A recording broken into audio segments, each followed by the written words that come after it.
नमस्कार, उज्जवल भारत न्यूज में आपका स्वागत है।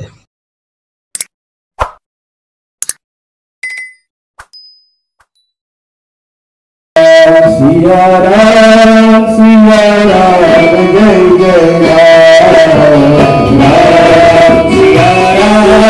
सिया राम जय जय राम, सिया राम जय जय राम, सिया राम जय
भगवान विष्णु बोले, स्वयं भगवान विष्णु बोले। और वो कब?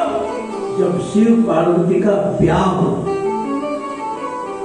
शंकर की सामे लग्न में भगवान विष्णु ये मंत्रोच्चार किया। गोस्वामी जी लगे हिमाचल से कन्यादान करते हैं। दाई दियो बहुभांति पुण्य कर जोर हिम भूधर कहो, कादे हुकुरन काम शंकर चरण पंकज गहिरा कन्यादान पायो। અને પછી પાર્વતીને વિદાય કરવાની જ્યારે વેળા આવી, ત્યાં તો માનસમાં લખ્યું છે લગે હિમાચલ ડગમગાને। સાહેબ હિમાલય જેવો હિમાલય ડગમગવા માંડ્યો। કેમ? દીકરીનો બાપ છે। તમે જોજો કોઈ પણ જગ્યાએ દીકરી વિદાય થતી હોય ને, जब बेटी विदा होती है तब सबसे ज्यादा करुण स्थिति उसके पिता की बनती है। हमारे घर में पहले से ये दो विवाद हो जाते हैं। बेटा मां तरफ ही रहता है, जब आप देखना बेटा का झुकाव हमेशा मां की ओर रहता है, और बेटी बाप तरफ ही होती है। દીકરી નાની હોય ને ત્યારથી એના બાપની સાથે એટલો બધો ઉત્પ્રોત થઈ જતી હોય છે। જે ઘરમાં દીકરી રમી હોય, જે આંગણામાં એનું બાળપણ વીત્યું હોય, એક દિવસ એવો આવે કે એના ગળામાં મંગળસૂત્ર નખાઈ જાય, એને માથે ચુંદડી વધારાઈ જાય, અને ચાવલના દાણાથી બાપના માંડવાને વધાવતી દીકરી જ્યારે વિદાય લેતી હોય, ત્યારે આ દુનિયામાં એવો કયો પાપ છે જે સહન કરી શક્યો હોય છે?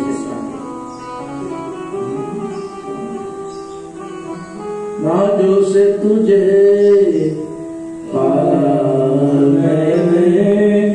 कलियों की तरह फूलों की तरह बचपन में झुलाया है तुझको बाहों में मेरी झूलों की तरह मेरे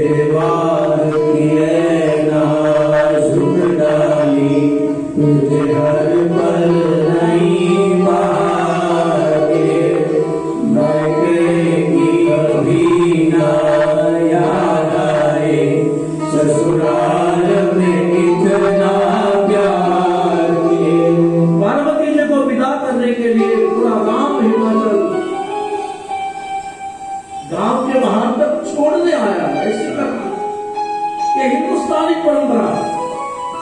दुनिया के और कई देशों में भले 48 देशों का कल्चर होगा, भले 48 देशों की संस्कृति होगी, लेकिन यहाँ जो दिखाई देता है वो दुनिया में कहीं नहीं दिखाई देता है। कहते भाई अमेरिकाના સાન ફ્રાન્સિસ્કોમાં એક લગ્નમાં આશીર્વાદ આપવા ગયો તો કન્યા વિદાય થઈ રોલ્સ રોય કારમાં bye bye see you tata આમાં હાથ હલાવતી મસ્તી હતી। પછી એ જેને ઘેર મોકલેલા એને મને પૂછ્યું કે બાપુ ભારતમાં લગ્ન થાય અને આ અમેરિકામાં લગ્ન થાય એમાં ફેર શું? મેં કીધું ઘી ને કેરોસીન જેટલો ફેર છે। મેં કીધું કેમ એમ? મેં કીધું હમણાં આપણે જોયું છે રોલ્સ રોય કારમાં સીયુ કરતી કરતી વિદાય થઈ તો દીકરી વિદાય થાય ને ત્યારે શું વાતાવરણ સર્જાય એ જોવું હોય તો हिंदुस्तान आना पड़ेगा, भारत में आना पड़ेगा। कश्मीर से कन्याकुमारी और द्वारिका से दिब्रुगढ़ तक पूरे भारतवर्ष में झूपड़ी में रहते हो, बाप के महल में रहते हो, अमीर मानस हो कि गरीब मानस हो, जયારે દીકરીને વિદાય કરે ત્યારે દર્દ જેવું થાય છે। आइए इससे संक्षिप्त में जानते हैं कि अगले दिन यानी कल आने वाले कल में हम और 3 सवालों के साथ इस लाइव रहेंगे। जानते हैं हमारे साथ शुक्ला जी बैठे हैं। आपका बहुत बहुत स्वागत है हमारे चैनल में, बहुत बहुत स्वागत है आपका इस चैनल में। और जिस तरह से आपने आज वर्णन किया है शिव जी के बारे में, शिव ही सुंदर है क्योंकि वो ईश्वरी सत्य है, इसलिए वो सुंदरम है, सत्यम शिवम सुंदरम। तो आने वाले दिनों में मतलब आने वाले दिनों में कल हम कौन से सवाल का जवाब लेकर उपस्थित होंगे? ये जो मानस मर्मग्न राम कथा चल रही है मेवाड़ा ब्रह्म समाज द्वारा संचालित एकलिंगी चैरिटेबल ट्रस्ट के मुख्य यजमान से, जिसमें आज हमारे भाजपा के महामंत्री कोसंबा तत्साड़ी के रश्मिताबेन प्रकाश भाई रावल के टेलीफोनिक संकल्प से और हमारे केतन भाई महेंद्र भाई नायक अमल सार की मनोरथी से इसमें शिव पार्वती विवाह का वर्णन किया गया। कल जो कथा आने वाली है वो राम जन्मोत्सव की कथा है जी। और कल का प्रश्न ही ये है कि अयोध्या में राम का जो जन्म हुआ, अवतार हुआ, उसका मुख्य कारण क्या है जी। वैसे तो राममानस में ही लिखा है राम जन्म के हेतु अनेका परम विचित्र एक एका, लेकिन उसमें से राम जन्मोत्सव का भगवान का जो राम अवतार अयोध्या में हुआ जी, उसका महदांश कारण क्या है वो प्रश्न कल पूछा जाएगा और कल उसका उत्तर दिया जाएगा। लेकिन कल का दिन हमारे लिए बड़ा महत्व का दिन है क्योंकि अवध में आनंद भयो जय रघुबर राम की, अवध में आनंद भयो। हमारी पीढ़ी तो हमारी 4 पीढ़ी तो राम मंदिर देखने से रह गई, राम मंदिर बना नहीं, लेकिन हम सद्भागी है कि हमारे देश में जो राम मंदिर का निर्माण हो रहा है और हम राम मंदिर देख के जाएंगे, ये भगवान राम की कृपा का फल है। तो कल राम जन्मोत्सव मनाएंगे।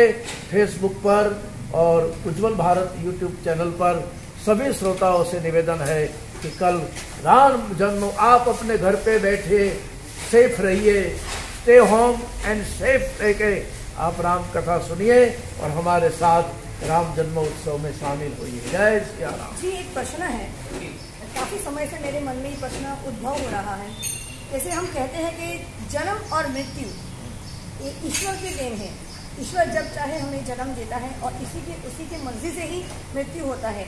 लेकिन उसके बावजूद भी आज हर दिशा में हम देख रहे हैं नकारात्मक सोच, नकारात्मक चीजें हो रही है और इसी के चलते क्या स्वयं आत्महत्या करना या किसी को जान से मार देना, क्या वो भी ईश्वर की ही रचना है?